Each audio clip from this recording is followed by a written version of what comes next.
সবার প্রতি আন্তরিক প্রীতি ভালোবাসা এবং শুভেচ্ছা জানাচ্ছি। আশা করি তোমরা ভালো আছো। আমি চতুর্থ শ্রেণীর, আজকে আমি আরেকটি পাঠ দিচ্ছি। আমরা 16-17 পাতার পাঠ দিচ্ছি, আমরা আজকে 18 পাতার পাঠটা দিচ্ছি। তো তোমাদের এর আগে আমি বলছিলাম যে বাসার মাস, তাই গান একটু শুনেছি সেই লাইনের ধারে। এখন আমি ভাষার মাসে সালাম সালাম গানটা একটু খাইতেছি, তোমাদের একটু বেশি গাই আমি। এরা সালাম সালাম হাজার সালাম সকল শহীদ স্মরণে, আমার হৃদয় রেখে যেতে চায় তাদের স্মৃতি স্মরণে। সালাম সালাম হাজার সালাম সকল শহীদ স্মরণে, আমার হৃদয় রেখে যেতে চায় তাদের স্মৃতির স্মরণে। সালাম সালাম হাজার সালাম মায়ের ভাষায় কথা বলাতে, স্বাধীন আশায় পথ চলাতে, হাসি মুখে যারা দিয়ে গেল প্রাণ, সেই স্মৃতি নিয়ে গে যায় গান তাদের বিজয় মরণে, আমার হৃদয় রেখে যেতে চায় তাদের স্মৃতি স্মরণে। সালাম সালাম হাজার সালাম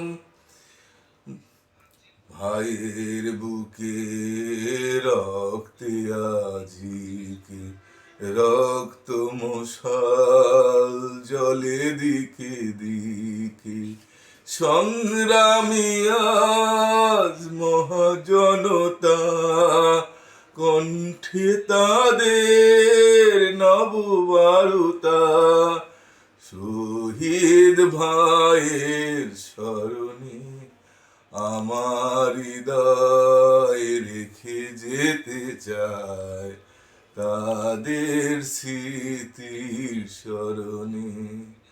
সালাম সালাম হাজার সালাম।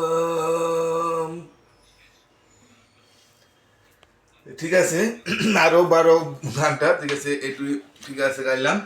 এখন আমি তোমাদের 18 পাতার পাঠ এটাও দিয়া দিতেছি। আমি চাই বইয়ের কোনো পাঠে যেন বাকি না থাকে। তা 18 পাতায় আমাদের এখানে কি বলছে দেখো তো, নিচে সংখ্যাগুলো তুলনা করো, এবং এই যে এই চিহ্ন দিয়া অথবা সমান চিহ্ন বসাও। তো এখন এইটার মধ্যে আমরা কিভাবে বসাইতে হইব আমি ভোটে লিখছি, ভোটে তোমরা তাকাও। এখন আমরা দেখতে হবে যে কোন সংখ্যাটা বড় কোন সংখ্যাটা ছোট। এখানে কত আছে? একক, দশক, শতক, হাজার।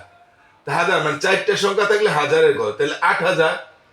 8,000 বাদ দিলে 499। এখানে আছে 8,499। এটু আছে 4 সংখ্যা হাজারের ঘর, 8,511। এখন আমি বলো তো 8,511 বড় না 8,499 বড়? 8,511 বড়। তার পরের সংখ্যাটা যদি বড় হয় তাহলে আমরা এইভাবে চিহ্ন দিতে হয়, যে এই যে বই দিচ্ছে বলছে না যে 3টা চিহ্নের মধ্যে কি করতে, তো পরের সংখ্যাটা বড় হলে আমরা এই চিহ্নটা দিয়ে থাকি।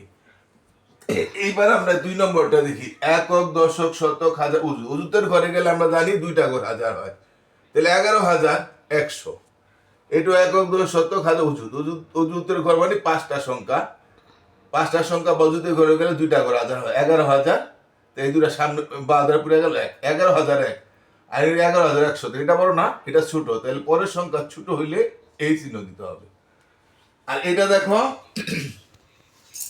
একক, দশক, শতক, হাজার, অযুত, লক্ষ। এটা কিন্তু লক্ষের ঘরে গেছে গা, মানে 6টা সংখ্যা গেলে লক্ষ, 2 লক্ষ। আর পরে আবার 1 2 3 4 5 মানে উজুতের ঘরে গেল একক দশক, তাহলে 89,999, 2,89,999। আর এটা হলো একক দশক হাজার কি অজুত। এটা 3 নম্বরটা না, আরেকটা শূন্য আছে এখানে, এখানে আরেকটা শূন্য আছে। হ্যাঁ, তাহলে কত হয়? একক দশক শতক হাজার অযুত লক্ষ, এটা হলো 2,90,000 এক।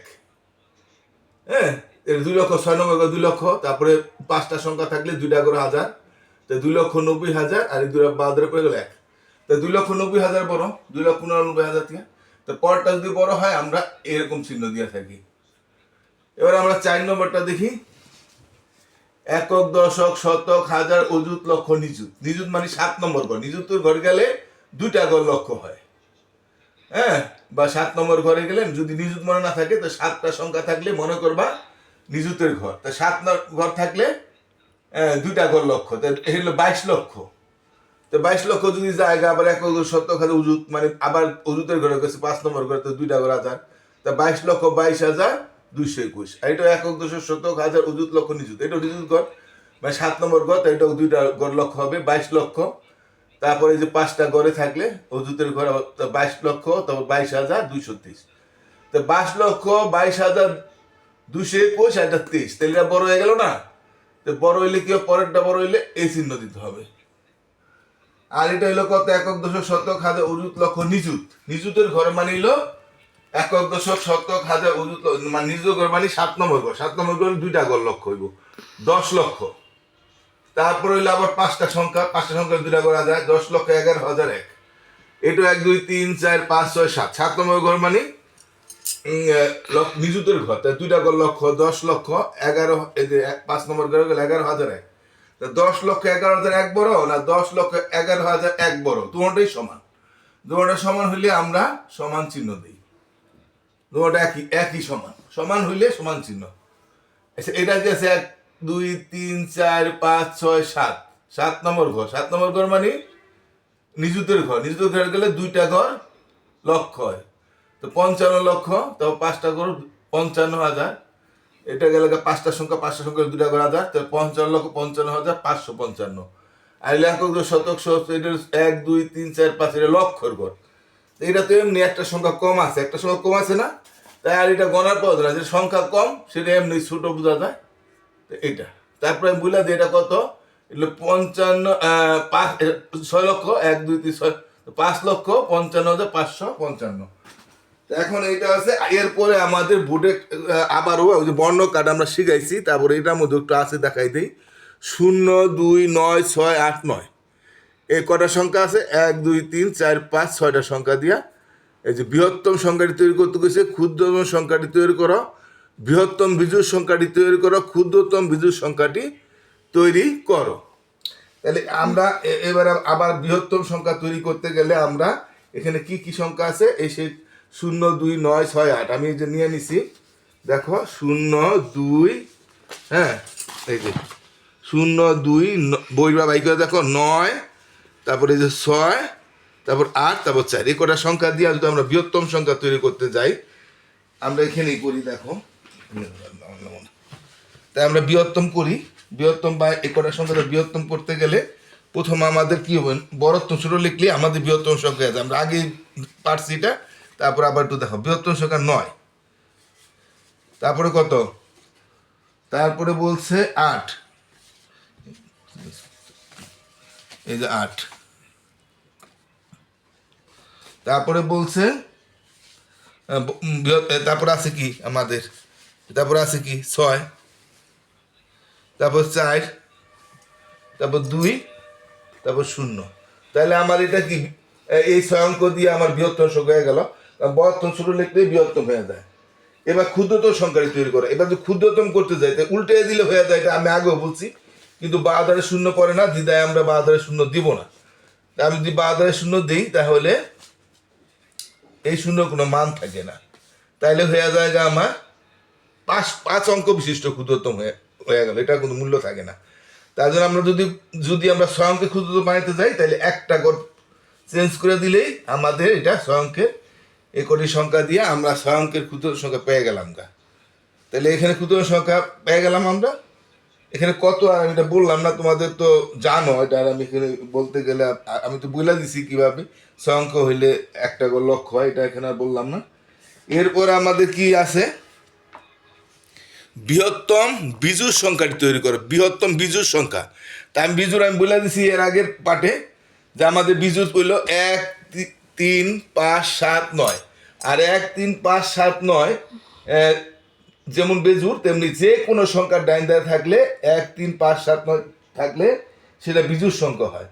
তা বৃহত্তম যদি বিজুর সংখ্যা আমরা করতে চাই, বৃহত্তম বিজুর সংখ্যা, তাহলে আমরা 9 বড়ত্তম ছোট লিখবো, 9 8 6 4 2, এই শূন্য দিলে আমরা বৃহত্তম জোড় সংখ্যা হয়, কিন্তু আমার বৃহত্তম বিজুর সংখ্যা পাইতে হবে।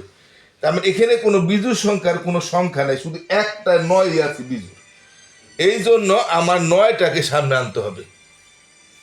তাহলে এখানে হয়ে গেল মানে ডাইন ডাইন বৃহত্তম বিজুর সংখ্যা, তাই বৃহত্তম বিজুর সংখ্যা হয়ে গেল। আবার ক্ষুদ্রতম বিজুর সংখ্যা যদি করি তাহলে কি হবে, ক্ষুদ্রতম দেখ বাদার শূন্য তো আমরা বহাইতে পারবো না, তাহলে 2 এর পরে 0, তারপর 4, তারপর 6, হ্যাঁ, তারপর ক্ষুদ্রতম বিজু, তারপর 8, তারপর 9। এই যে আমরা এটা কি হলো আমাদের ক্ষুদ্রতম বিজুর হয়ে গেল, কারণ বাদারের মান যত ছোট থাকবে ততই ছোট হবে। ঠিক আছে, এটা আমার ক্ষুদ্রতম বিজুর হয়ে গেল। আমি তার আগে আমি একটা পাঠ দিয়েছিলাম যে ক্ষুদ্রতম, এখানেও আসিল ক্ষুদ্রতম জোড় সংখ্যা তৈরি করো, ক্ষুদ্রতম জোড় সংখ্যা তৈরি করা আসিল, ক্ষুদ্রতম জোড় সংখ্যা এখানে এই যে একটা সংখ্যা দেওয়া 0 1,